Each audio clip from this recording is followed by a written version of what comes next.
जेव्हा महाराज एक एक पायरी चढत होते तेव्हा महाराजांना त्यांच्यावर जीव ओवाळून टाकणारे पराक्रमी वीर आठवत होते.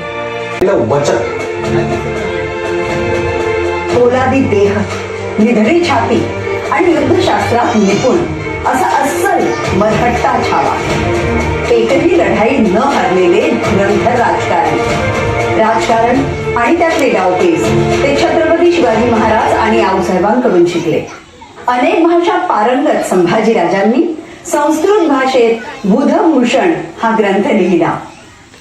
त्यांची राजमुद्रा श्री शंभो शिवजातस्य मुद्रा द्योरी राजते यदम कसे दिनी लेखा वर्तते कस्य नोपरी. अर्थात शिवपुत्र श्री शंभूराजेंची ही राजमुद्रा सूर्या समान असून लोककल्याणास्तव तिचा अंमल सर्वत्र आणि सदैव प्रकाशमान असणार आहे.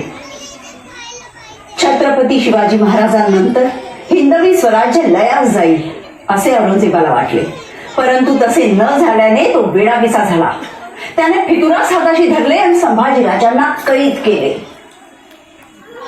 काळाने घात केला. धर्म बदलला तर जीवदान देईल असे औरंगजेबाने राजांना सांगितले आणि संभाजीराजे गरजले.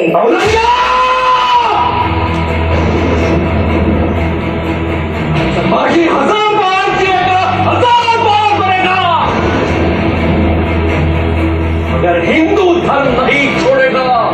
हम स्वराज्य के रक्षक हैं, हमें ईमान विकत नहीं.